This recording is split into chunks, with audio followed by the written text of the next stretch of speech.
and it gets away and that was going to be dinner, your brain has to keep working even though you're missing dinner. And the main fuel that our brains use throughout our life is carbohydrates. And carbohydrates are all the foods that are on that slide. And I've got another slide a little bit farther down that has some pictures of some perhaps less colorful and maybe less healthy carbohydrates. Carbohydrates break down into sugars, and sugars can be used to fuel our bodies and our brains. And particularly with these carbohydrates that we're looking at, they also provide vitamins, minerals, and of course, they're pleasurable to eat them. So great, eat carbohydrates. Brains use carbs to get the sugars that fuel the brain. And while they can use these sugars, it's obvious, like anybody with any thought or understanding of nutrition knows that the previous picture and the overlying one here are the carbohydrates your brain would prefer that you use, maybe with a smattering of some kind of sweet treat now and then. They're not prohibited, but they're not the favorite ones for your brains. So sugars work great as a fuel for your brains until you get older. So when we get older, we tend to expand our waistlines, and our metabolism changes. You can eat the same thing that you ate 20 years ago, and you can have a larger waistline. So when you get that bigger belly, there's actually a reason, we're going to talk about it, why the sugars don't go so well into your brain. The sugars also don't work very well as a brain fuel if you're starting to get memory problems. And really, just the process of getting older, there is a reason why relying on sugars doesn't work very well for an aging brain. And here's the fun fact about carbs. So carbs, as I said, are made up of sugars. And sugars make, energy for our body and our brains, but you can only use sugars, whether you're talking about fruit or donuts, when your body makes insulin. So insulin's a wonderful hormone. We make it in our pancreases. And, if you don't have it, you have type 1 diabetes. And of course, that's a terrible kind of diabetes to have. You need insulin. You need insulin when you're young. It's a growth and storage hormone. It really helps you grow. When I was 5, I really wanted to grow. When I was 18, I was still growing. When I was pregnant with my daughter, I was growing her. All those situations need insulin. I don't really need to grow anymore.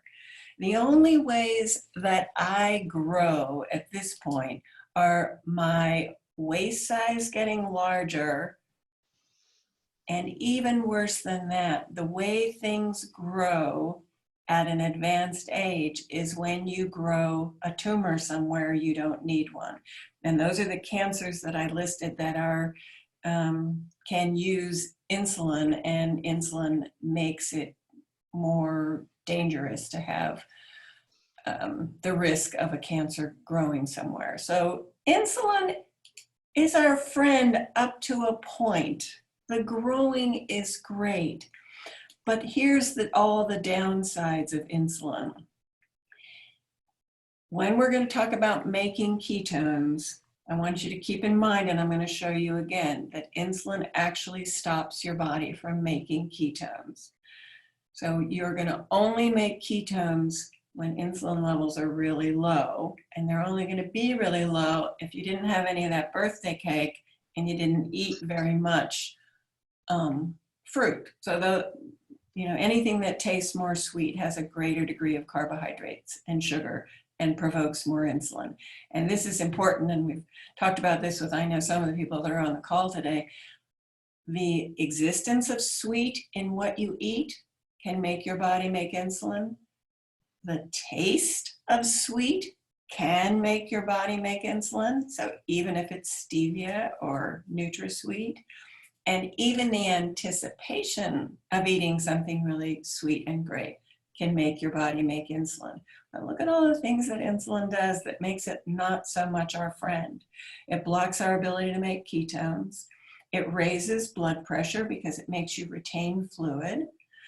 It boosts hunger. Insulin is looking for, it causes, when you were younger, maybe, and maybe even still, you've probably had sometime in your life the experience that somebody called hypoglycemia, or when people get what they call hangry.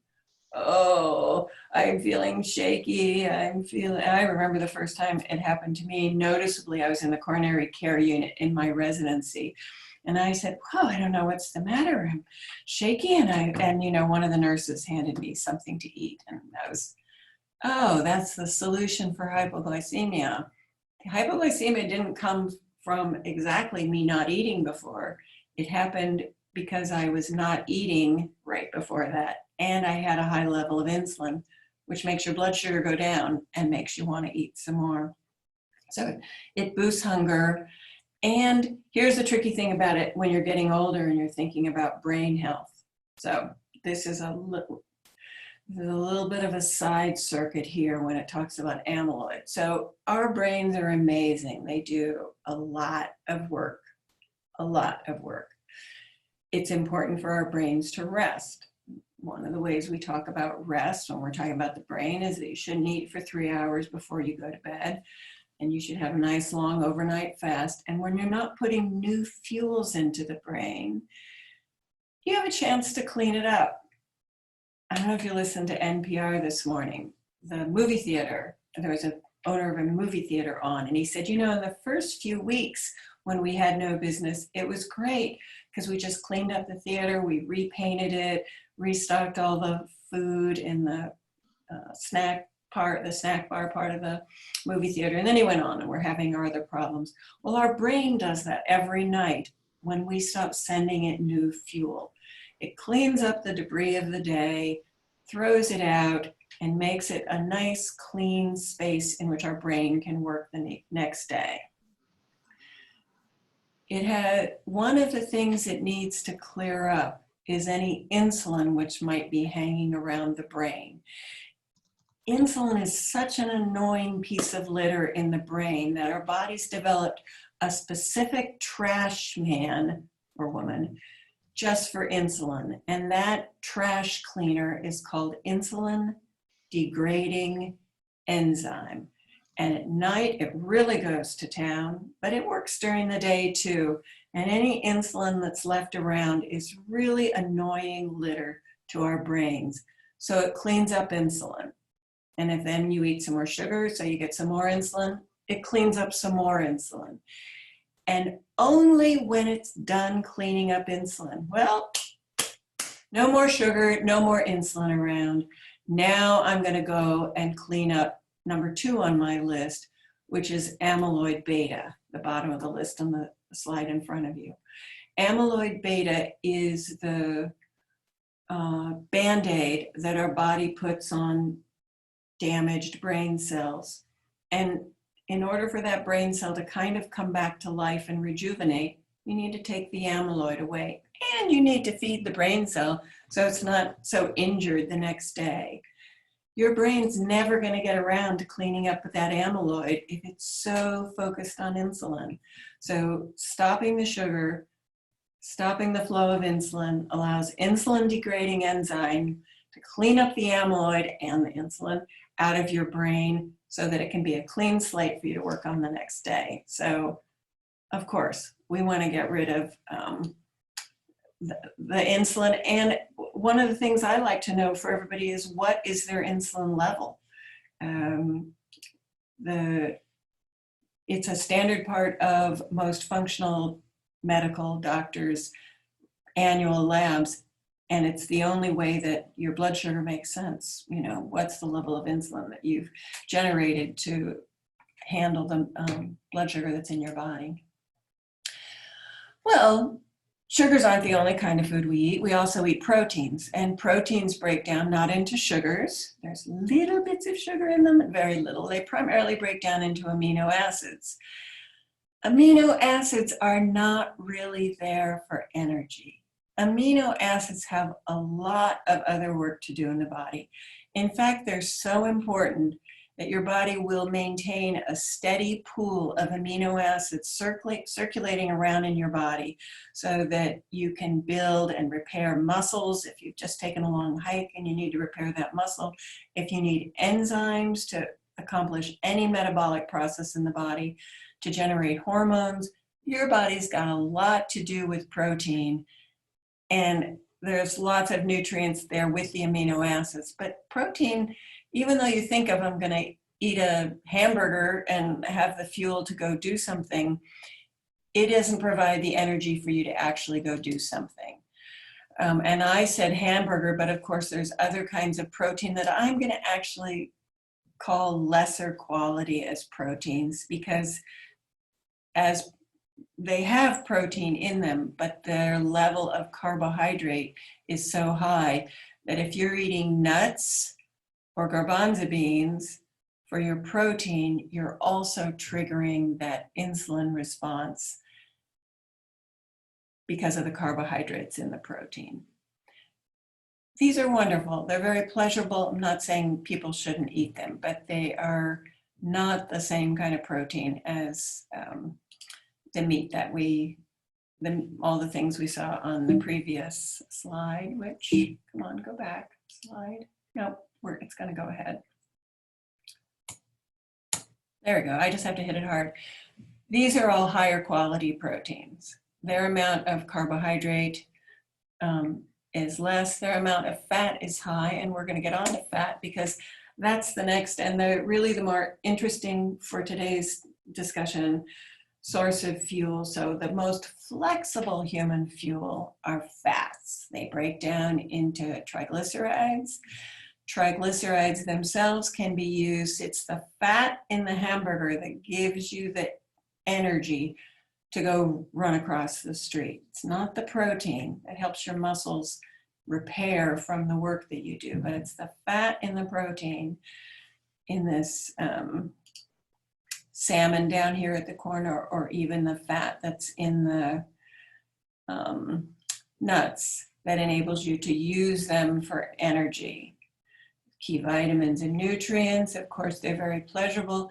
You might notice here that on the first line I say that fats are really good for physical energy. And why do I just put it that way? Oh, you know those aren't such good quality fats. This one, in case you don't know what it is, if we were in a live audience, I'd ask somebody to holler it out, but that's canola oil, lesser quality fats. Here's the thing about triglycerides. They are huge molecules. This one little corner of this molecule would be like what a sugar molecule looks like, or what an amino acid looks like. But when you break down a fat, the smallest thing you get is still a really big molecule. It can fuel the body in the moment that you're digesting it, and you can store it. So you've got, they say even Lance Armstrong has 40,000 calories of stored fuel in the body, in fat tissue, just around muscles and lining organs. And even if you look trim and wonderful, you can still store somewhere between 30, 40, or even more calories of fat as fuel in the body. Here's the thing. Remember I said our brains work really hard, and if you've come to one of our talks, you've also heard me say that the brain is really delicate. It's doing so many things at once. You can't just have somebody barge in there and get in the brain's way, because every little bit of real estate is being used. Every little electronic messenger matters. So the brain has around it something called the blood-brain barrier. It's very tightly woven, and only the tiniest and most highly selected molecules can cross into the blood-brain barrier. So this great triglyceride molecule, which is huge and would be a great source of fuel for the brain, it's like much too big and it can't get in there. So how would that work? The cavemen need to figure out what to do. They need to use their brains as well as their bodies' fuel sources to figure out how to get the next pterodactyl. And you need to figure out when you're going to go to the store and whether you've got a good mask and what are the right hours and whether you have that set up properly. If you didn't have fuel for your brain because you haven't eaten carbohydrates recently, even if you've eaten some protein, it doesn't fuel your brain, and fats are too big a molecule, how's that work? How are you going to do any brain work? Well, it turns out that the triglycerides in your body have a workaround. There's a workaround so that you can get fat energy into your brain. And it's by turning triglycerides, those giant molecules, and you can get them from stored fat on your body. I think I have that handle of fat on my side.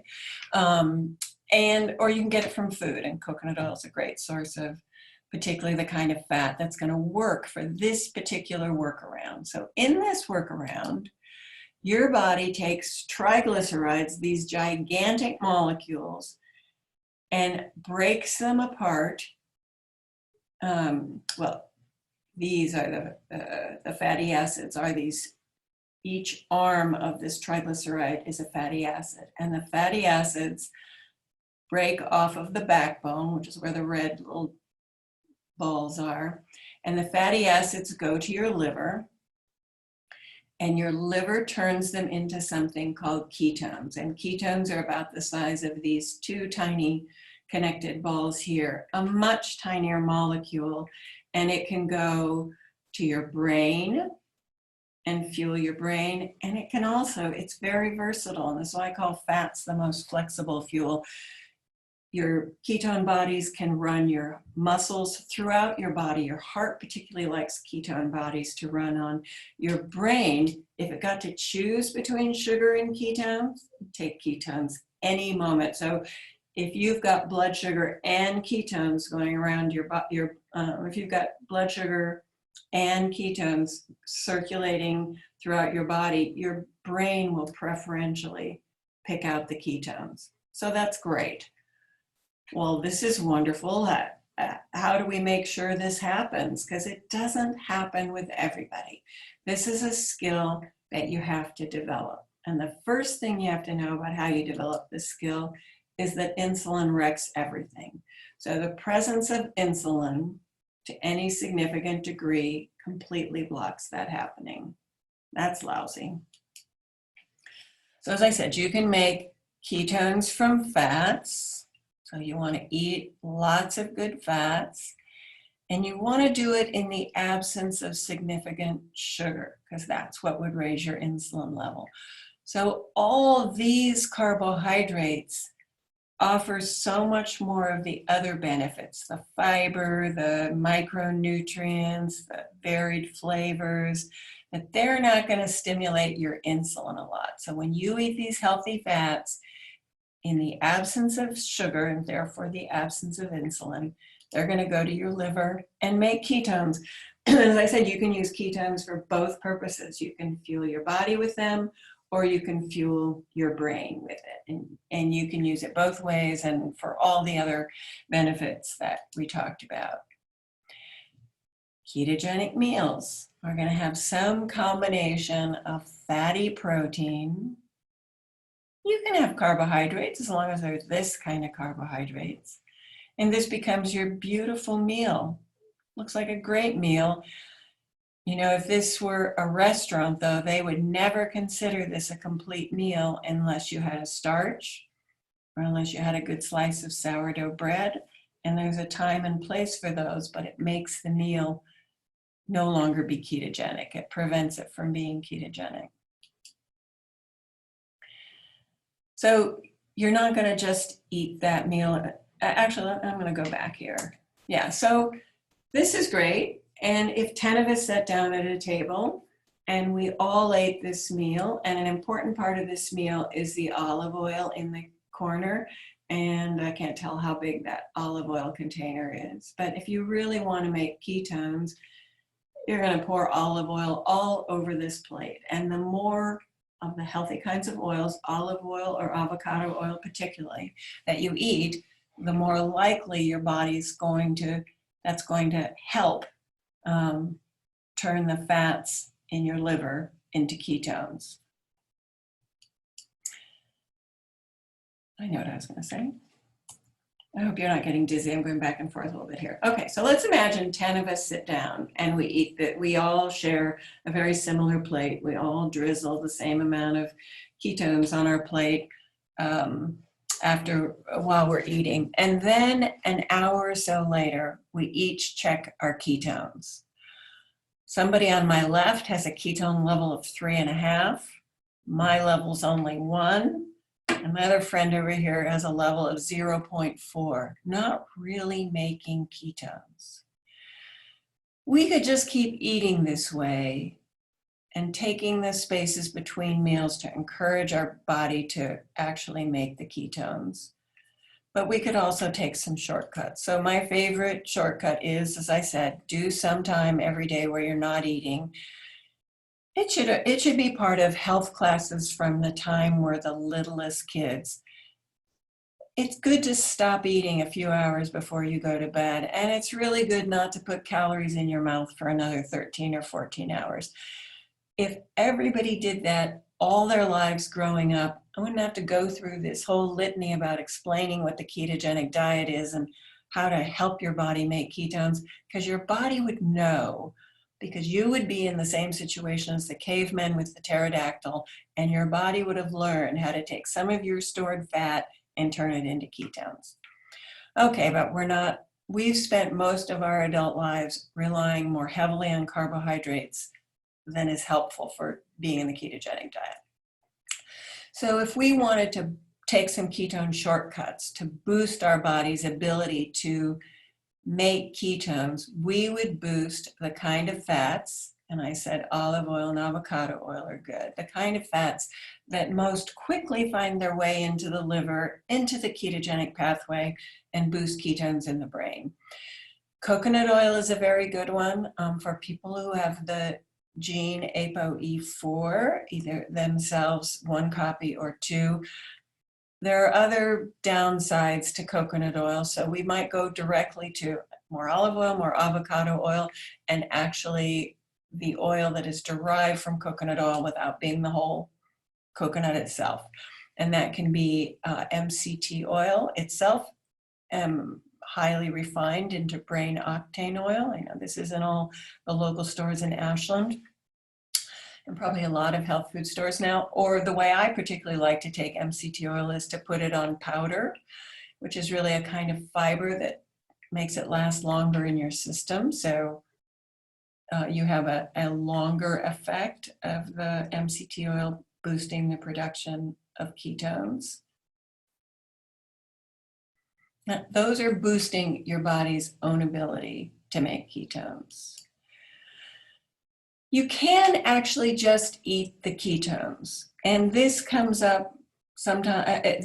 This has actually been most studied when people want to see what the health effects of ketones are, because if you take either ketone base, which is really just ketones, or even if you take some of these ketone, we have ketone chews sometimes in the office. These are ketone cookies that are rich not just in the oils that would help your body make ketones, but the ketones themselves. They go through your digestive tract. They're not destroyed by digestion. They go right into your bloodstream and bump up your ketones. Research has primarily been done on these for athletic endeavors. So what they've found is that you can take ketones, and they will, over a variable period of time, each individual, of course, varies, your muscles, remember I said it fuels your muscles and your brains, these ketones do, your muscles are going to have an extra supply of fuel. Just like the brain, they tend to pull in the ketones preferentially, leaving you the stored calories of carbohydrates in your system for exercise after the main exercise. Ketones for exercise are great for endurance, and that's really kind of why they've been developed. So it was a rower who was talking about it, and as many of you know, I'm a rower. Even our short races last a minimum of, well, in my case, 4 or 5 minutes, in her case, probably 3 or 4 minutes, and can be up to 20 minutes. So all that's endurance. And some of the really long runs that our runners do in the hills around Ashland, those are endurance. All those exercises, those forms of exertion are greatly fueled by ketones. Basketball playing, where you're sprinting all over the place, or tennis, the moment of the sprint is better fueled by carbohydrate. But ketones were developed to help the sports that have a little bit longer duration of not fully maximal exertion. And it helps, you can just take some of this base, your body can have been eating sugar, you could actually have sugar in your bloodstream and insulin. And if you take this ketone base, your ketone levels will go up and your brain and your muscles will have access to them. Great! I've heard there's a wonderful recipe. This is actually a picture of a chocolate keto cake. And it is made in such a way that, yes, it doesn't have sugar in it. It probably has a non-caloric sweetener in it, which for some people is going to be a problem. For some people, it's going to block their ability to make ketones. But for many people, this is great. Have you ever heard of somebody kind of having a sweet tooth, right? I mean, it's something everybody knows how much of a yearning they have for sweets. It can really be a downfall. It can get us snacking. It can have us settling for cakes that are not ketone cakes. And there's a real freedom to be gained from spending some period of time off of sweets. You might find that you don't have as many sweet teeth as you thought you did. I would have said when I was young that I had 32 sweet teeth. I only have 30 teeth now, so I would say I have 30 sweet teeth, but I don't anymore. Having spent some time really avoiding sweets, I am much more in a take it or leave it frame of mind, which also eating less concentrated sweets helps that other long list of health conditions that was in the first part of the talk. Remember when I said if we all ate dinner around a table, we would have different ketone levels? And this is the device we recommend at my office for checking ketones, because it can serve the dual purpose, which sometimes we need, of checking both ketones and blood sugar. There's different strips we use. It's a little finger poke, and within minutes, it gives you the ketone level of the ketones in your bloodstream. The current test on the monitor in front of us is 1.8. That's great. For brain health, optimal brain health, we like to see it 0.5 or above. For most of us, we're going to, eating this way and maybe supplementing a little bit with MCT fiber, we're going to run between 0.5 and kind of 4.5 or 5. Very rarely, I think we have one patient, I can think who it is, she can get up to 6 or 7. These are not problematic areas. The diabetic ketoacidosis, they're way up over 10. They're up to 15 or 20. This is not a dangerous, but in fact a healthful level of ketones, and this is how we check them. And sometimes people get kind of really excited about it and check many times a day. Other times I encourage people to check a couple times a week.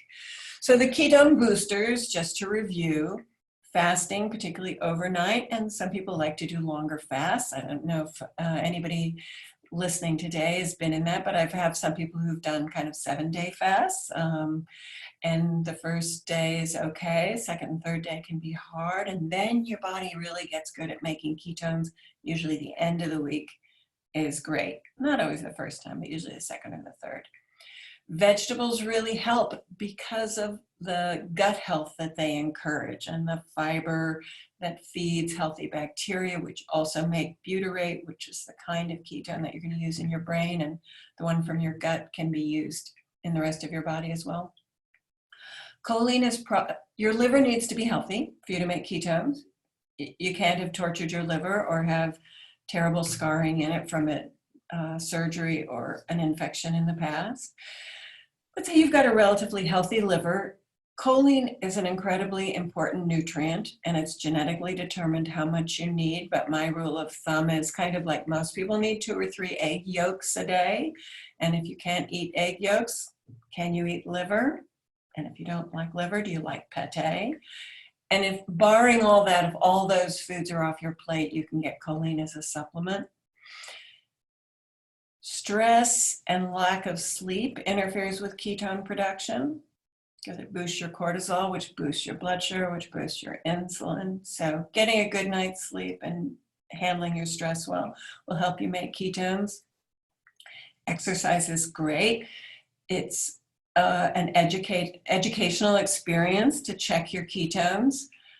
Go out and exercise vigorously, and you might find 2 things that are very interesting. You might have higher blood sugar and higher ketones.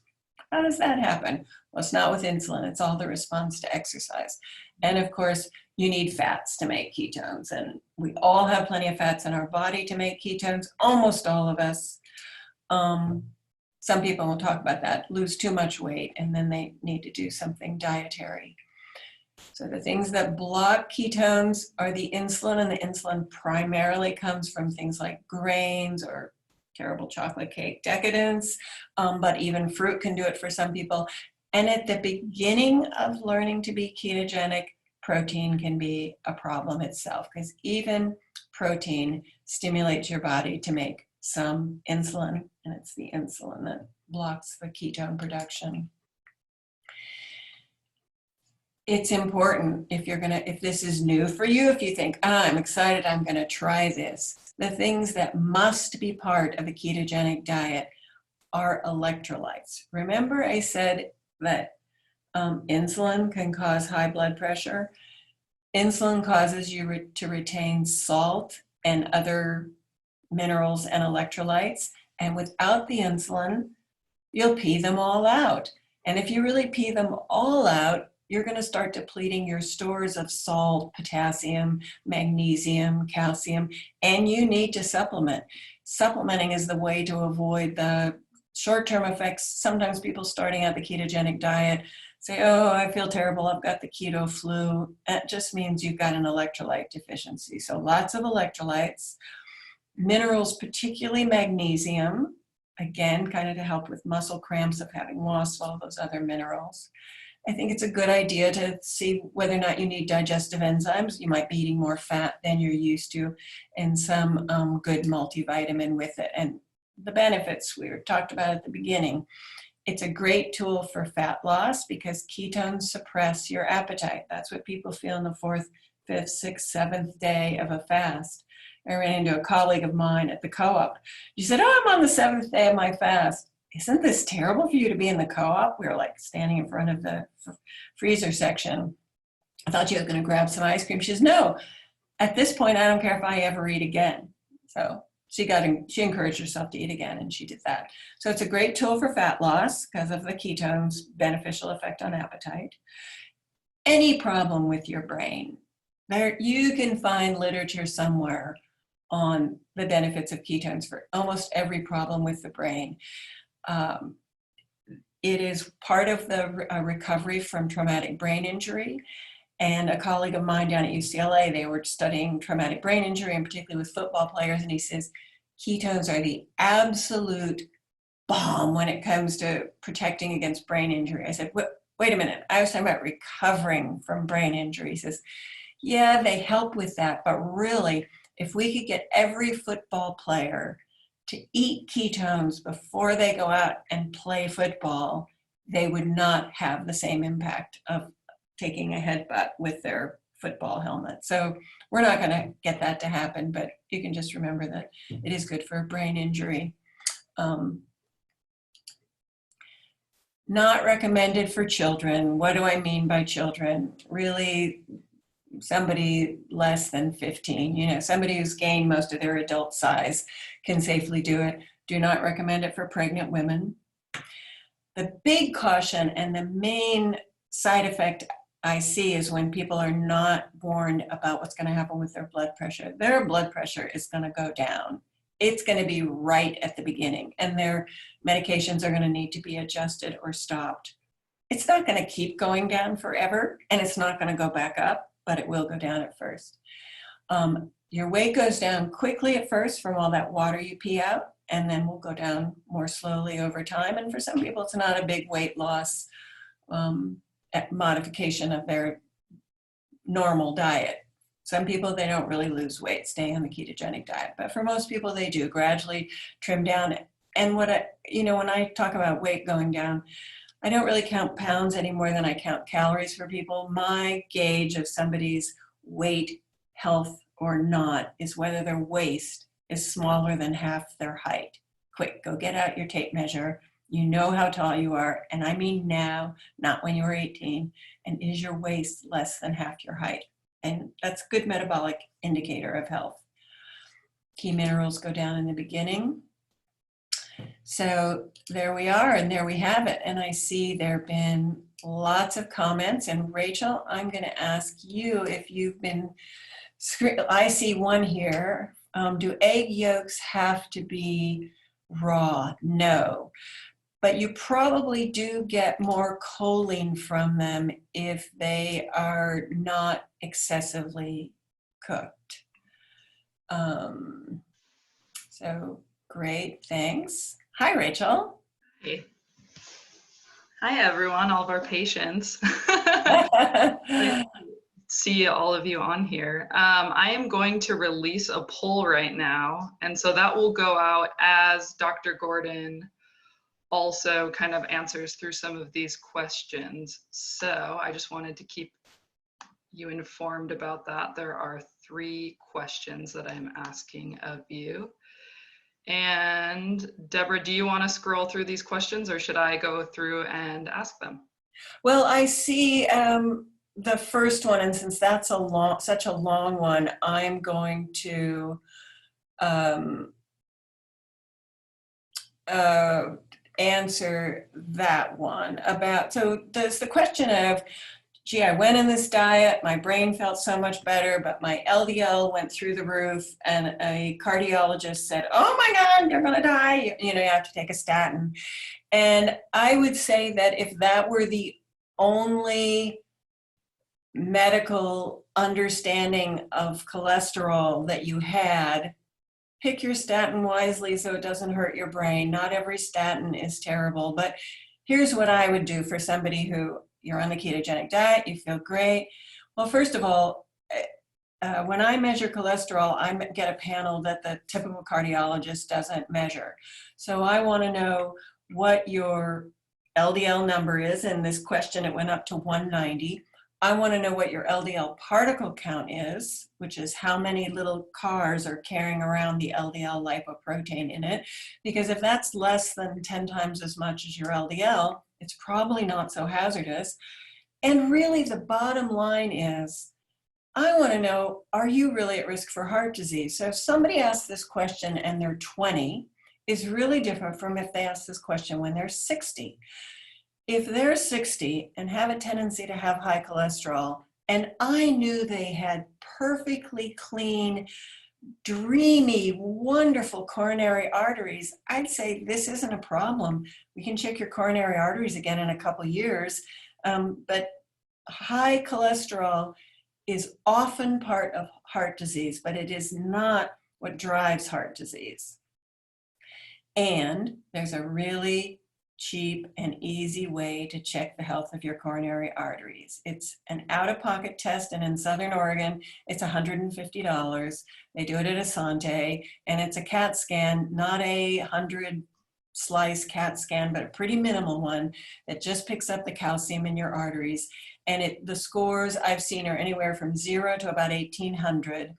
Anything over 200, I begin to talk about wanting to address, but my score this year was 3, not 0. I would have liked that, but 3. I consider that. I don't really care what my LDL is. I like to look at it. Women in general benefit from higher cholesterol. It's a single step that cardiologists make from LDL-C to a statin prescription. And I take about 10 steps and sometimes end up saying, you could go on a low-dose statin, let's watch this, but far less eagerly than a cardiologist does. So now, Rachel, you've been scrolling through all the others. Do you want to call any of them? So you've frozen for me. Okay, so Deborah, Yeah. you suggest certain types of enzymes when people are switching to this diet and in general? I do recommend enzymes for people really as they age. So it is generally true that many things in the body wear out and change with age. It's not universally true with age or, or enzymes in particular. So I would recommend in general that people over the age of 50 get a good multi-purpose enzyme, and we rotate through them here at the office, but any health food store will say, what's your general all-purpose digestive enzyme? In general, specifically, some people are limited in their ability to digest fats, and then they need particular help with fat digesting enzymes, which may actually be lipase, or maybe a digestive enzyme that's not so broad speaking and is really just focused on fat. And the way they would know that is that they have a terrible experience when they get up, when they're going to the bathroom. If you have trouble digesting fats, your toilet bowl is going to tell you that you've had trouble. And if, it's a big smattery mess when you eat a high-fat diet, you need general digestive enzymes and probably some extra ones for fats. Great, thank you. So we've had this come up a few times with our patients, and somebody's asking the questions, what about if you don't have a gallbladder? That is a really good question. Thank you, somebody, for asking that. So not having a gallbladder, so what the gallbladder does is it sits under the liver. It's a little pouch, and your liver makes bile on a fairly regular basis, and the bile helps you digest fats. When it empties from your gallbladder into your intestines as you eat a meal. When you don't have a gallbladder, you still make bile, but it dribbles into your intestines instead of having an abundant amount with a particular meal. So those people may need a particular kind of digestive enzyme, and the easiest way to get it is they just actually get ox bile, sourced from oxen, and you take that with your meal, which puts a little dump of bile acids in your intestines, the same way your gallbladder would do if you still had one. Many people eat just fine having had their gallbladder removed, and other people need that help. Great, thank you. I also see, I'll just pair these kind of, there's one question about what electrolyte you recommend, and another one about magnesium RBC lab test ranges that you feel are optimal. So electrolytes, I've had my favorite one around here, and you're going to correct me, Rachel, if I'm a little off, which is it 40,000 volts? Yeah, 40,000. Yeah. So 40,000 volts is a pretty easy and palatable electrolyte. It's in a blue plastic bottle, and it's a liquid that you can add shots to your water bottle, and I recommend it to anyone who's exercising, or, as I said, anyone on the ketogenic diet. I heard many of you might be familiar with the name Rob Wolf. So I would say 10 years ago, I read Rob Wolf's book about the paleo diet, which kind of turned my life around. And he's moving on in different ways, and he's worked a lot with cardiovascular disease risk patients, and he's worked a lot with the ketogenic diet. And one of his identified needs for ketogenic dieters is an adequate electrolyte replacement. And he's come up with a new product called Salty Talk, I believe. But I'm curious to try it because I know we have a couple patients who've used the 40,000 volts, and either they haven't used enough or it hasn't been enough for them, and they've continued to have muscle cramps or lack of energy because of mild dehydration. And if people are exhausted on the ketogenic diet, they're probably dehydrated or they need digestive enzymes to get the value out of the good food they are eating. But anyway, so 40,000 volts is a very long answer to a simple question. 40,000 volts is the one I mainly recommend, but now I'm kind of curious to try this one called Salty Talk. You asked another question there too, Rachel. Yeah, the other question was about MAG RBC. Oh, right. So, you know, if you go to a conventional lab test and just get a conventionally ordered magnesium, it's the magnesium level that's freely floating in your body, and your body, just as it does with amino acids, it maintains that pool of amino acids at all costs, even if it has to take amino acids out of your muscles. It does the same thing with magnesium. So you've got magnesium working in all different places in your body, and it's going to pull it out and keep it normal in the blood. It's going to take it from your blood at last resort. So a regular magnesium level is completely worthless unless you're like having, you know, tetanus or something like that. So our best compromise with that is to get a red blood cell magnesium. What I'd really like to go in and do is take a muscle biopsy from one of your muscles and see what the magnesium level is in that, but that's so invasive and intrusive. So we do a red blood cell magnesium, which is more reliable. And typically the normal numbers are between, I think, 4.5 and 7.5, but I don't really go by that. I go by the answer to your question specifically, which is I want to see them at 5.5 or a little higher. Great, thank you. I just want to remind everyone that our poll is still open. It looks like about 50% of you have answered, and out of that 50% of you, I appreciate that 93% are doing lots of walking right now. The great springtime activity, a way to enjoy the flowers that are blooming right now, especially.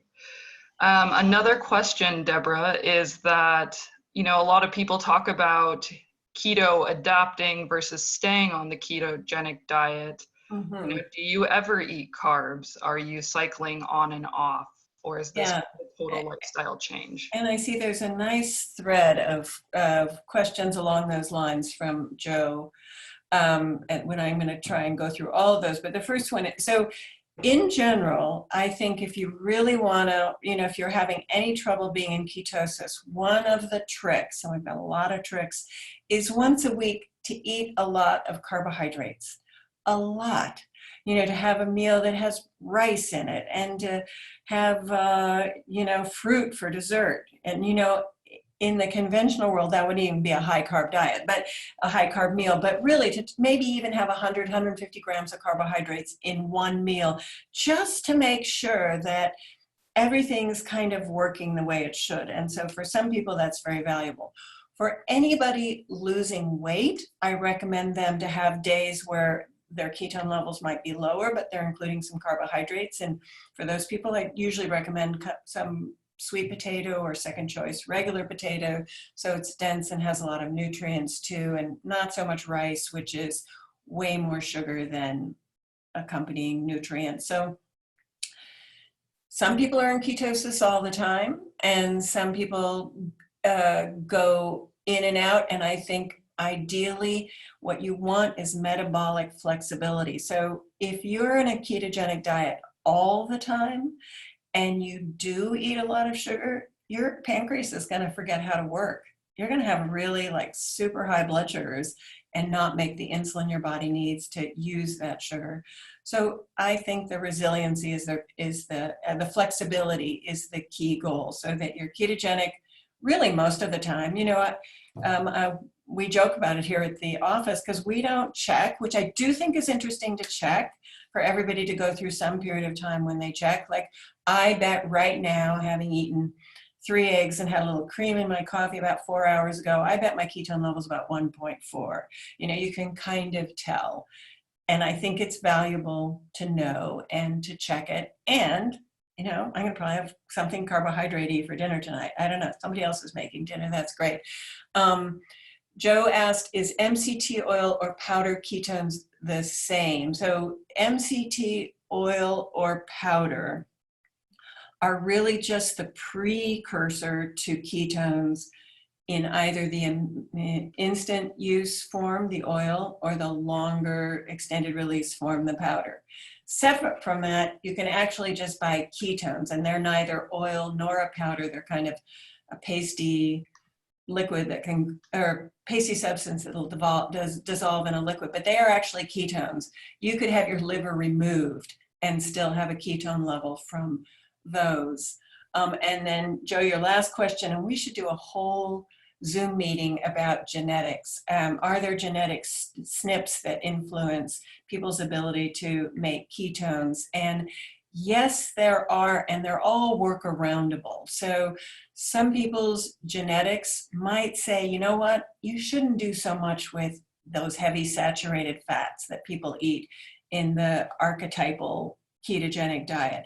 Or it might say, you know what, you need more choline than Deborah said, 2 or 3 eggs. You need more than that. Your liver's never going to be able to make ketones unless you have more choline than just that regular amount, particularly for your brain. So yeah, we do look at genetics. And you know, the question really about the high cholesterol just has to be answered that it's a longer investigation, a longer answer than the solution that a cardiologist will typically find. And sometimes my solution is an offering or an encouragement of a low-dose brain-friendly statin.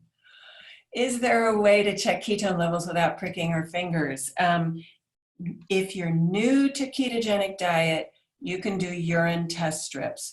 But remember I said your body loves ketones. Your muscles, your heart particularly, and your brain would prefer ketones. So the longer you're in ketosis, the better your body is at extracting ketones from your bloodstream. And if you take them out of your bloodstream, they're not going to go in your pee, you know.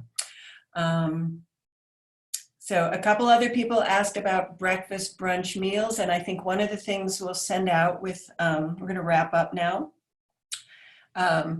Rachel's going to send out in the next week a link to the recordings of all these talks.